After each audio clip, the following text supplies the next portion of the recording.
wabarakatuh, rekan-rekan semua. Selamat malam, salam sejahtera untuk kita semua. Mudah-mudahan kita dalam keadaan sehat walafiat. Rekan-rekan, ada tambahan materi untuk perkuliahan IoT kita. Jadi saya aktifkan untuk slide-nya terlebih dahulu. Nah, ini adalah materi yang melibatkan Internet of Things di dunia industri, ya. Maka disebutnya sebagai Industrial IoT atau IIoT, gitu ya. Bukan IIoT ya, IIoT. Ya. Oke. Jadi kurang lebih seperti ini. Ini ada kaitannya dengan Industrial IoT, itu ada kaitannya dengan yang kemarin kita diskusikan, yakni tentang revolusi industri 4.0 dan society 5.0, ya. Jadi semuanya sekarang bagaimana suatu IoT diarahkan ke dunia industri. Oke. Jadi kalau kita ada pernah dengar istilah cyber itu sesuatu yang enggak nyata, ya. Karena bentuknya adalah ya bentuknya digital, ya. Nggak bisa dilihat, nggak bisa dia apa ya, kalau di indera manusia ya nggak bisa dilihat, nggak bisa didengar, nggak bisa dicium, nggak bisa dijilat, nggak bisa digapai, ya. Itu namanya cyber, gitu ya. Nah, itu dunianya bahasa mesin, gitu ya. Di dalam dunia digital maka dinamakan cyber. Tapi kalau fisikal itu adalah sesuatu yang bisa diindera oleh manusia, bisa dilihat, didengar, dicium, nah, gitu ya. Oke. Gitu. Kemudian kita tahu seperti negara Cina kemarin kita sudah tahu menginvestasikan dananya hingga 7 triliun dolar Amerika untuk supaya perusahaan dan industri-industri di sana didukung oleh AI, ya. Jadi kata-katanya sementara kalau ditunjukkan di slide ini seperti itu, tapi maksudnya sama dengan yang saya sebutkan kemarin. Dan itu membawa mereka ke level revolusi industri ke 5.0. Jadi bukan 4.0 lagi tapi 5.0. Mungkin masih ingat ya, 5.0 itu mengkondisikan manusia dan mesin berdampingan, berkolaborasi. Ya, nanti ada istilah kolaborasi. Itu adalah revolusi industri 5.0. Jadi nggak mau kalah dengan society 5.0. Kurang lebih seperti itu yang ada di slide ini, gitu ya. Kita lanjutkan. Sama ya, kurang lebih nanti bisa Anda baca lagi, gitu ya. Tujuan pembelajaran dari materi Industrial IoT adalah seperti ini: memahami konsep dasar IIoT, gitu ya. Bagaimana, apa yang dimaksud dengan IIoT itu makanya disebut yang dimaksud dengan kata definisi. Jadi Anda bisa menjelaskan. Sebenarnya gampang ya, sederhana aja ya. Penerapan IoT di dunia industri itu IIoT, ya.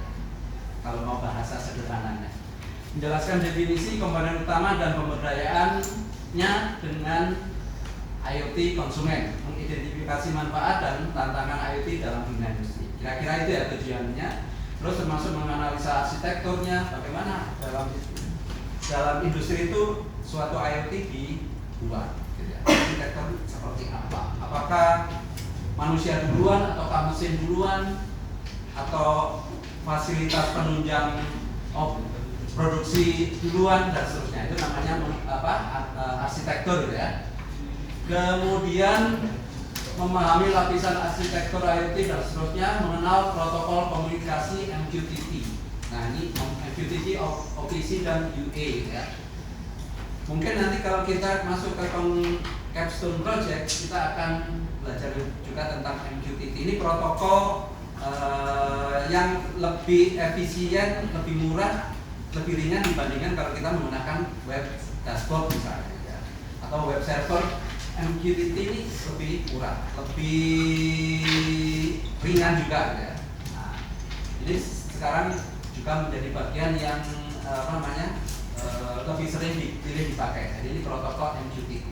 Nah, di industri tentu saja membutuhkan seperti itu, ya. Jadi yang ringan, yang fungsinya sama dengan web gitu ya, tapi lebih ringan dan lebih murah.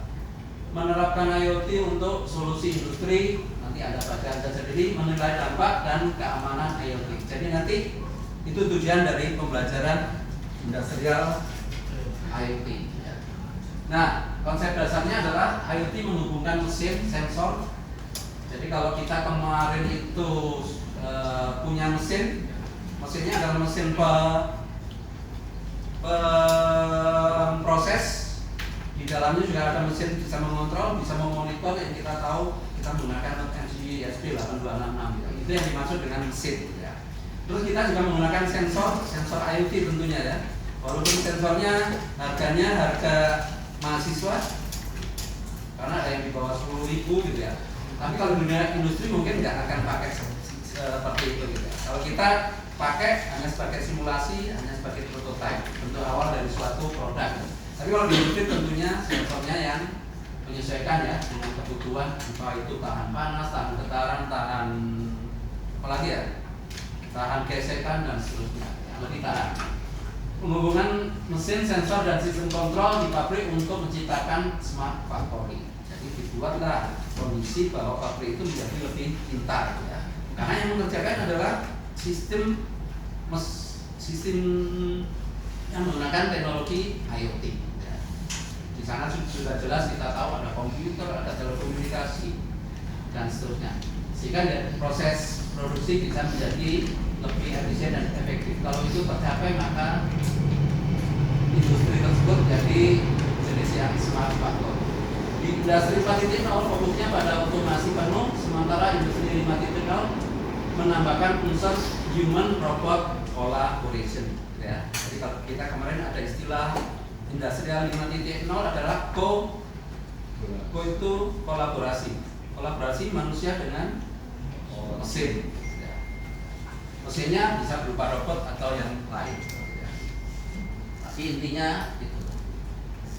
Nah, contoh implementasi IoT itu di perusahaan yang sudah mapan gitu ya. Kita pernah dengar perusahaan yang namanya Siemens atau Bosch gitu ya. Yang di industri yang suka pegang hand power tool gitu ya, atau hand tool pasti akrab dengan merek ini gitu ya, Bosch. Kalau Siemens itu lebih cenderung ke ada ya, Siemens perangkat telekomunikasi ada ya, HP ya. Jadi kalau Siemens itu lebih cenderung ke peralatan elektronik. Siemens bisa dijumpai dalam alat-alat untuk panel-panel kontrol, PLC, CNC itu biasanya menggunakan Siemens. Nah, Siemens produknya semacam itu. Tapi dua-duanya menggunakan IoT untuk melakukan aktivitas yang namanya predictive maintenance. Ada yang tahu nggak predictive maintenance itu? Memprediksi. Kalau maintenance apa ya? Pemeliharaan. Jadi pemeliharaan itu perlu diprediktif, gitu ya. Kira-kira kayak diprediksi bolehlah kayak gitu ya. Jadi nanti ada pemeliharaan. Kalau misalnya Fahri atau apa punya masalah dengan busi, kemudian hari ini dia ganti businya. Kemudian dipesankan oleh montirnya, ini 7 bulan lagi akan berkurang fungsinya, berkurang performanya. Maka montir itu dikatakan sebagai melakukan prediktif, gitu ya, prediktif, gitu ya. Nah, kalau di industri kerusakan dari part jumlahnya mungkin ribuan gitu ya. Ada stroke, ada motor listrik, ada apalagi sensor gitu ya. Itu kalau diganti itu pasti merepotkan operator di maintenance gitu ya. Harus mencatat ini telah diganti sensor proximity dengan merek ini, dengan ini dan seterusnya. Ini diperkirakan akan akan berkurang performanya dan seterusnya. Ya, harus lihat buku katalognya berapa lama lifetime-nya misalnya. Itu baru satu part. Bagaimana kalau jumlahnya dalam satu mesin saja bisa ratusan? Mesinnya ada 1000. Siapa yang mau mencatat? Yang bisa melakukan adalah perpaduan antara IoT dan AI gitu ya. Jadi Jadi AI dan IoT dimungkinkan untuk melakukan, mengurus, handle, mengambil alih untuk urusan predictive maintenance. Jadi yang melakukan analisa, pendataan, pengolahan data, kapan ini rusak, kapan harus diganti, kapan mesinnya harus dihentikan, itu adalah IoT dan AI. Ya. Jadi sensor IoT memantau getaran dan suhu mesin. Ya. Jadi pasti ada sensor getaran, ada sensor suhu. Ya. Tentu sensornya berbeda dengan yang sensor yang pernah kita pakai. Ya.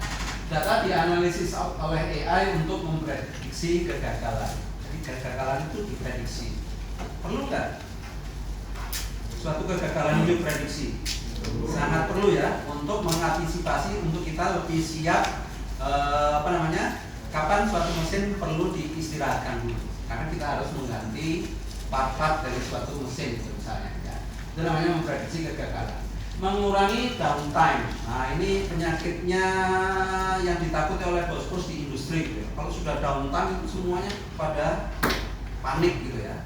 Apa itu downtime? Downtime adalah periode waktu ketika suatu sistem atau layanan atau perangkat tidak tersedia atau terganggu atau suatu mesin mengalami stop, terpaksa stop gitu ya.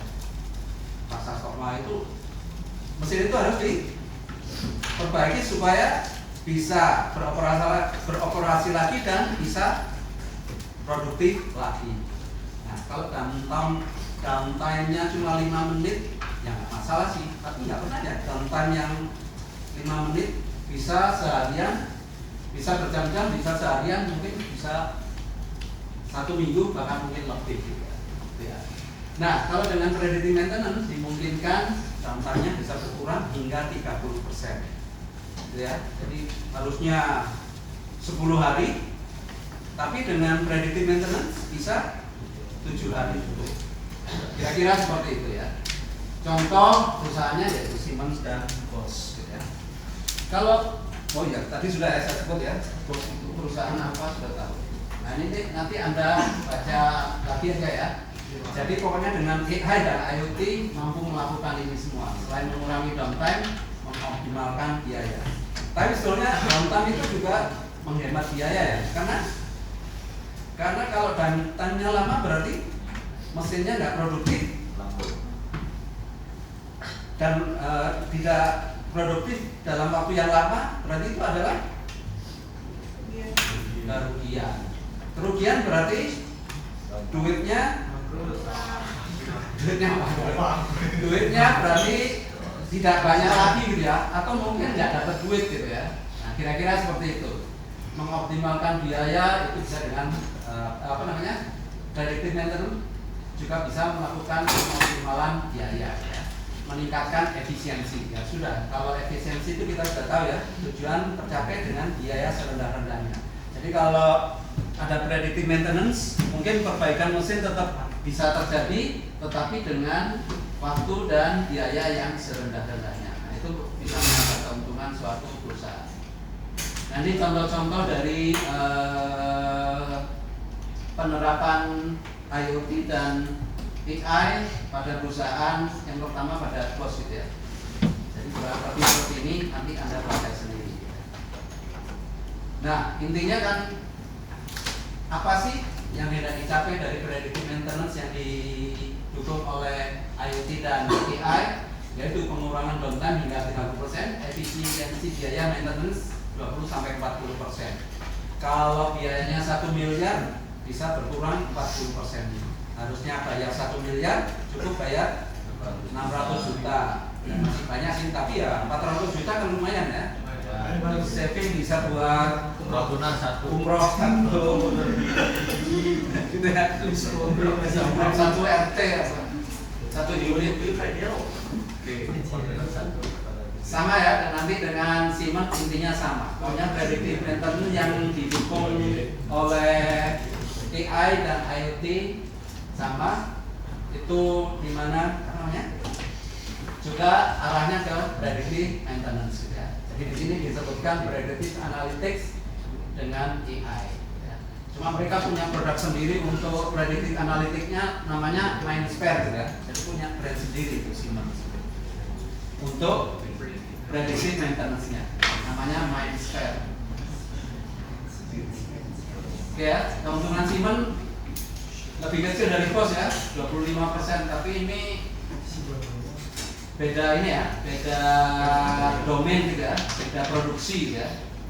Yang satu power tool, yang ini lebih cenderung ke perangkat-perangkat elektronik dan telekomunikasi. Nah, ini selain predictive maintenance, IoT dan AI dimungkinkan diterapkan di dunia industri. Salah satunya industri yang terkenal ya, perusahaan mobil terkenal namanya Volvo, perusahaan Swedia gitu. Ada yang tahu nggak Volvo itu apa? Volvo itu keunggulannya apa? Listrik. Tahan? Ada yang bilang mobil listrik. Tahan banting. Banyak kuat. Banyak kuat.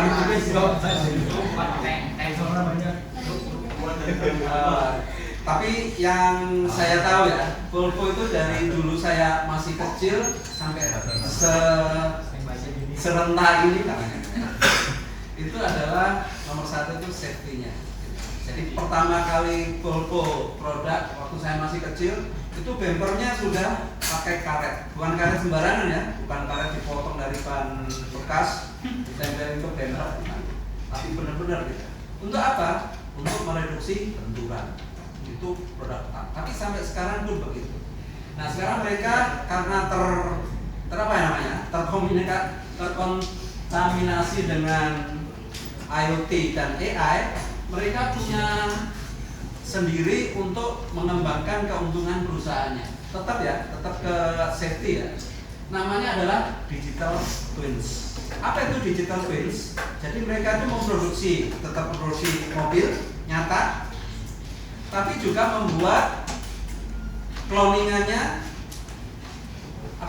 kembarannya dalam bentuk digital. Paham yang saya maksud? Satu produk warnanya merah, bentuknya seperti ini, modelnya seperti ini, sudah dibuat, terus dibuat juga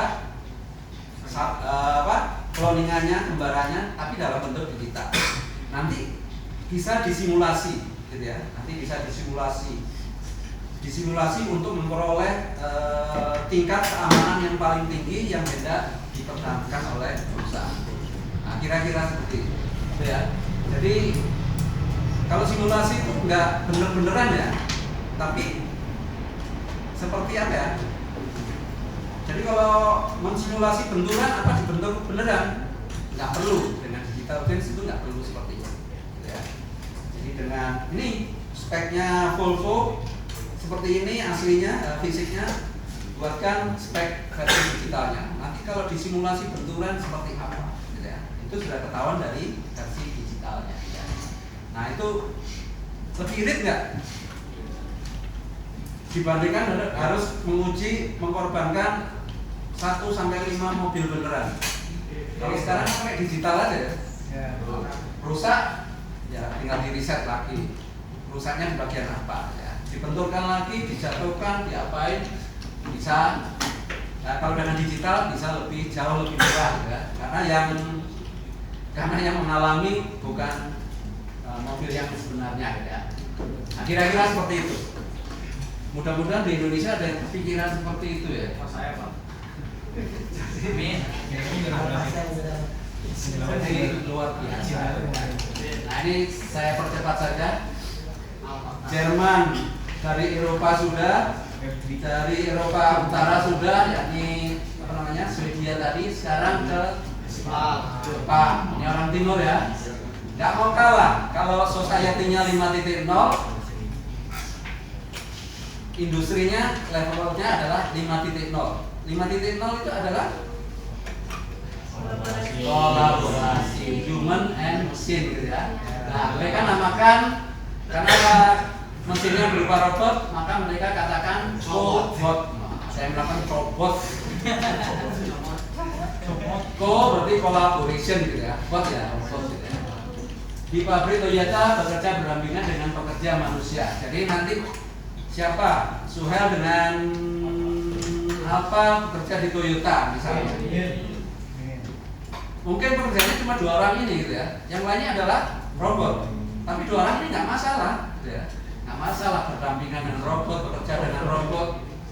Nanti, tapi kalau istirahat bareng dengan robot enggak ya, robotnya masih kerja aja, 2 orang ini malah insomnia gitu ya.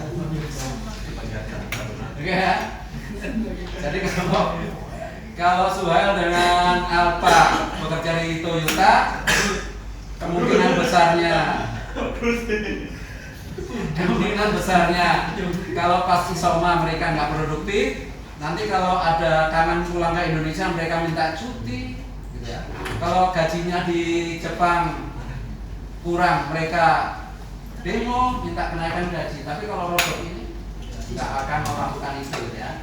Tapi mereka tetap ya dengan manusia tetap bersama gitu ya. Dengan robot ya, meningkatkan produktivitas hingga 25%. Ya, lumayan ya. Itu sudah tak pusing dengan SDM yang berupa manusia ya, dengan segala keluhannya ya. Collaborative robotics atau cobot adalah robot industri yang dirancang untuk bekerja berdampingan dengan manusia secara aman di lingkungan kerja yang sama. Jadi aman ya, dirancang aman. Cobot berbeda dengan robot industri tradisional karena kemampuannya berinteraksi langsung dengan manusia tanpa perlu pemisah atau pelindung khusus ya. Kalau di sana ada manusia masih perlu pelindung khusus, bukan dengan robotnya ya, bukan karena berlindung dari robot, tapi dengan ya lingkungan kerja di atau lingkungan workshopnya ya.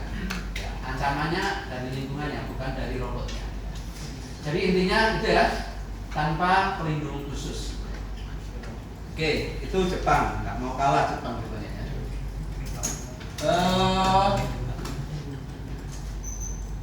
Industrial IoT ternyata nggak cuma diterapkan di dunia industri, bisa di kota, kota-kota urban atau suburbannya gitu ya. Nah itu salah satunya adalah namanya vendor driven. Tapi ini adalah smart city level awal ya, karena 1.0 ya. Apa vendor driven ini? Ini sebetulnya perwujudan kota pintar, tetapi otoritasnya dipegang oleh vendor gitu ya. Ya, vendor itu berarti punya merek. Kalau di Indonesia mungkin vendornya namanya misalnya apa? First Media ya, misalnya ya. Misalnya saya ambil contoh First Media. Nah, First Media punya produk-produk yang membuat atau menunjang suatu kota menjadi kota yang disebut kota pintar atau smart city gitu ya. Aturan-aturannya tetap dipegang oleh mereka gitu ya. Jadi prosedur, Anda mau registrasi, mau menggunakan fitur-fitur yang dijadikan produk mereka, itu hak sepenuhnya oleh mereka gitu ya. Tanpa keterlibatan dari usernya gitu ya. Jadi warganya nggak hanya dilibatkan. Maka ini ya disebut sebagai smart city level 1 gitu ya, 1.0 gitu ya, paling dasar gitu ya. Nanti keterangan lainnya silakan dibaca. Ini diberlakukan di Rio de Janeiro, itu di mana? Brasilia ya. Oh, Brasil itu orangnya banyak yang jago bola, musiknya juga jago-jago, banyak orang yang gitu ya. Orangnya ramah, tapi sekali ketemu yang kriminal ya, gitu ya. Orangnya ramah-ramah katanya ya. Oke, nah ini. Nah, kalau ini 3.0 ya, agak mendingan gitu ya. Agak mendingan, yaitu di Barcelona. Dia menggunakan yang disebut sebagai smart parking gitu ya. Jadi namanya kalau di sana smart parkingnya namanya parking Barcelona. Ya, Barcelona kotanya indah. Terus ada yang tahu nggak orang Barcelona itu disebut orang apa? Orang Barcelona. Tapi ada mulai dekat ini. Ada ini. Jadi orang Spanyol itu ada yang versi Spanyol asli, ada yang dari Barcelona yang disebut sebagai orang Catalunya ya. Jadi kalau mainnya di Barcelona Waduh, di depan publik Katalan. Ada yang tahu suku bangsa apa ya Katalan? Wah, oke lah, itu akan dibahas. Nah itu pokoknya begini. Parking Barcelona itu adalah jenis co-creation. Co itu artinya apa? Collaboration creation. Jadi karya cipta yang dilakukan secara dengan kolaborasi. Kira-kira seperti itu. Kenapa disebut sebagai kolaborasi?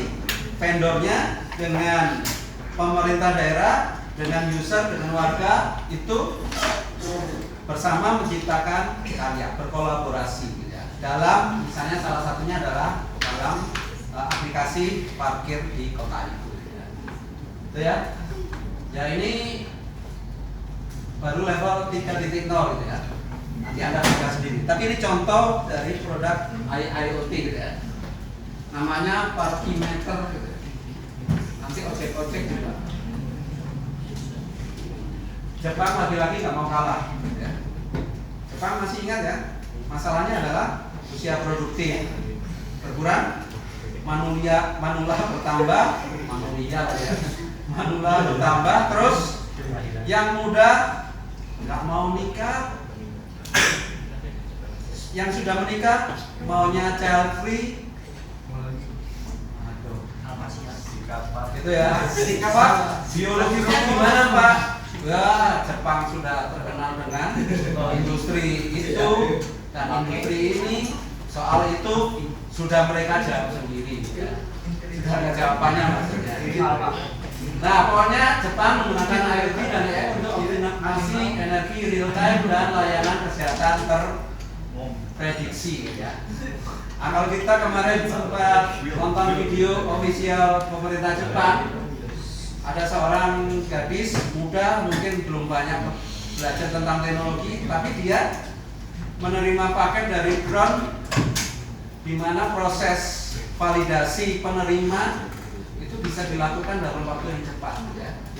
Sehingga nanti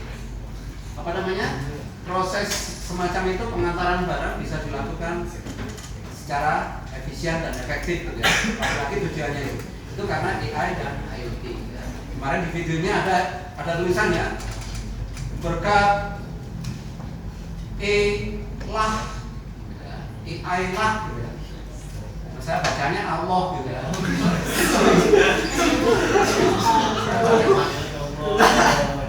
Maka dan seterusnya gitu ya.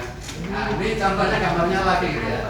Jadi laporan dari salah satu badan PBB ya, UNESCO Science Report memperlihatkan bahkan sekarang karena masalahnya usia produktif berkurang, siapa kurirnya? Kurirnya sekarang adalah pasukan drone.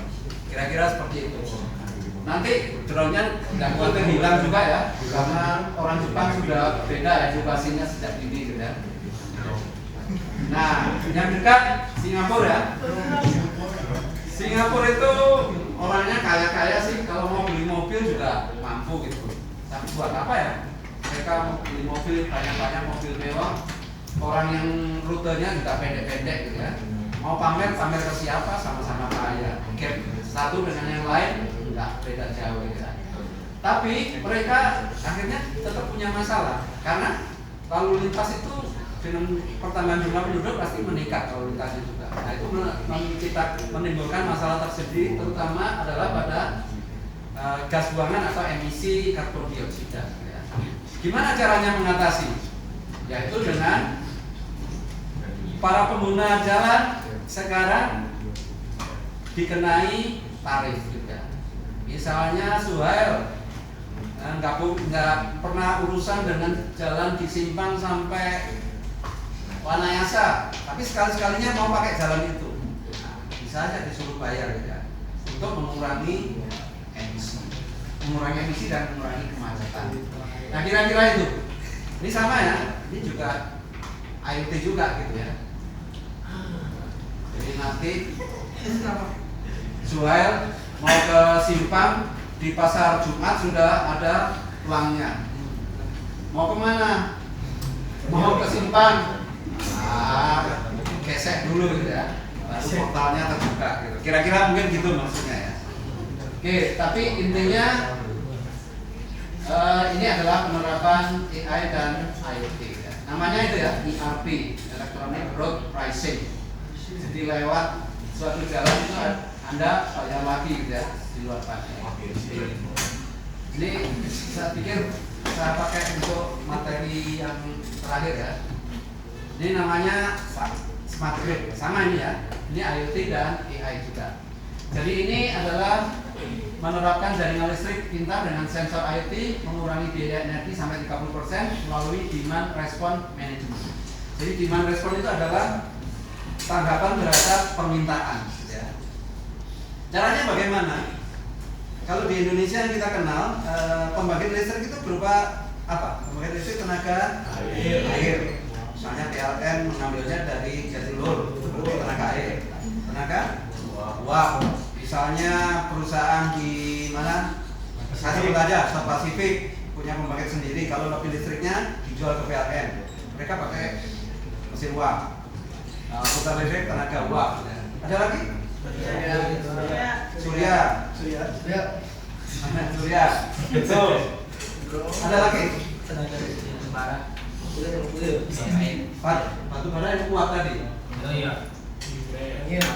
Angin. Nuklir oke ya. Angin nuklir dah 5 aja dulu ya. 5 aja dulu. Kalau disebut lagi kayaknya juga masih ada. Ini kan terpisah-pisah ya. Tapi dengan smart grid semuanya disatukan.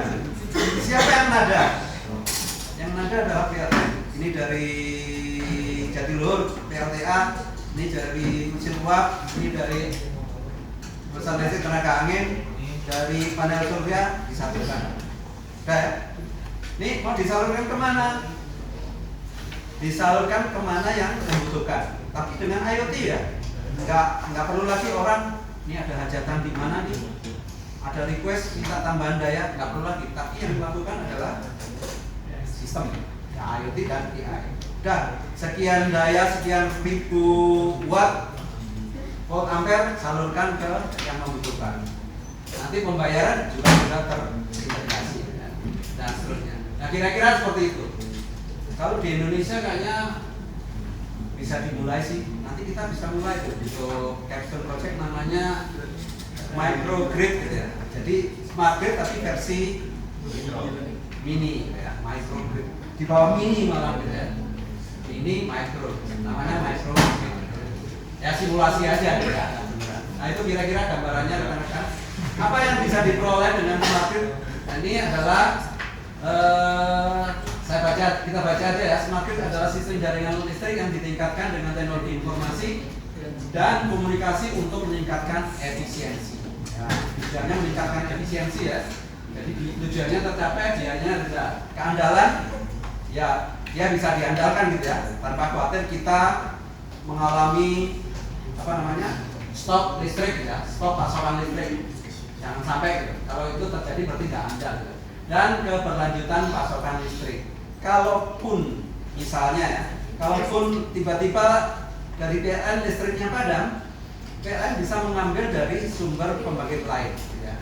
Dan itu nggak perlu membuat kita yang berada di dalam mengalami project cloud-nya off, lampunya off, nggak akan mengalami itu.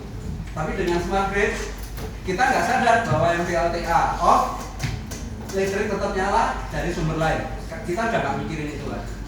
Yang kita rasakan adalah pelayanan PLN andal. Kira-kira seperti itu. Oke rekan-rekan, saya pikir cukup untuk hari ini. Kita ya, bisa disimpulkan apa? Bahwa industrial IoT itu apa? Kolaborasi memungkinkan kolaborasi antara manusia dengan mesin terwujud. Apa lagi? Jangan langsung duit. Efisiensi dan temannya. Efisiensi dan efektivitas. Anda mau ditambahkan? Anda? Ada lagi ya. kira-kira itu. Jadi kesimpulan itu, dengan AI, dengan IoT dimungkinkan kita memperoleh tingkat efisiensi, efektivitas lebih tinggi. Dimungkinkan untuk manusia dan mesin bisa bekerja sama, berkolaborasi. Dimungkinkan lagi tercapai keandalan. Dimungkinkan lagi meningkatkan efisiensi sudah. Keuntungan ya berarti ya, secara nggak langsung ya. Kalau untung berarti lebih sejahtera. Kalau sejahtera Anda ngapain? Makan sudah terpenuhi, masih makan lagi gitu ya. Ya kalau Anda sejahtera itu Anda lebih cenderung ke bersenang-senang gitu ya. Oke rekan-rekan, kita lanjutkan dengan kehadiran gitu ya. Ini harus difoto dulu ya, nanti lupa. Bisa ada yang bantu foto ya. Tapi saya panggil aja satu persatu ya. Ananda ada? Hadir. Fitrian, Muhammad Faiz. Wah kemarin dicurigai yang tadi dicurigai. Muhammad Fakri, Muhammad Musaki, Muhammad Rifyali, Muhammad Rifa Ihsan Hakim. Oh gitu ya. Mulki yang itu. Mutiara Seli. Dipanggil dua-duanya bareng ya. Nggak tahu yang Seli yang Serva mana? Nepal? Mana aja Nepal? Raffi ada? Raffi ada. Refat Iris. Randy Sebastian. Resca? Reza Nurdiansyah? Hadir. Wah, Masya Allah. Ada? Reza? Wah, ada yang bilang nggak ada gimana? Cek aja Pak absennya. Siap. Pais yang Pais. Kita sudah sampai Reza ya. Risma ada ya. Rizky Arya ada. Rasalinda ada. Siti Fauhija. Fauhija. Neng Ija. Suhaib. YSKL. Yona Melani. Badal. Zulfa Al-Ghifari. Ini favorit saya nih. Bapak Aikondi. Sulistia Novianti. Oke ya. Oke, ada semua ya. Oke, saya simpan dulu. Dari luar rombes. Oh iya tadi lupa. Dari luar rombes ada. Sorry, mau menambahkan saja. Berapa?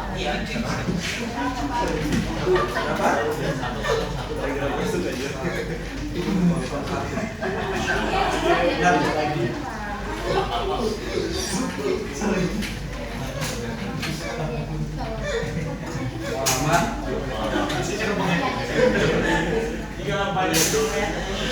Ada ya? 1101 ya.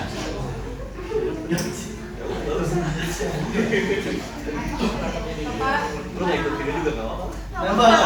Nomor Kan ntar ada kontribusi. berapa? Oh, Level. triple 13. Lu ada level nggak? Lu 3. Sudah satunya 3.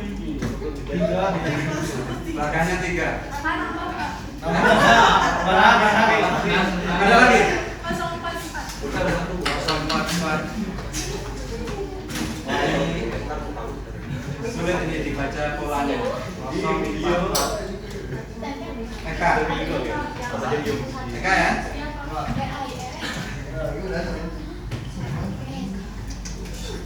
Rekan-rekan, untuk hari ini perkuliahan kita cukupkan sampai di sini. Silakan nanti saya sarankan dibaca lagi. Ya, kesempatan untuk dibaca supaya kita lebih paham lagi. Tapi Anda silakan juga untuk mencari sumber bacaan yang lain, sumber referensi yang lain ya, kalau ingin lebih tahu lagi ya. Oke, kita tutup perkuliahan hari ini sampai di sini. Terima kasih. Wassalamualaikum warahmatullahi wabarakatuh.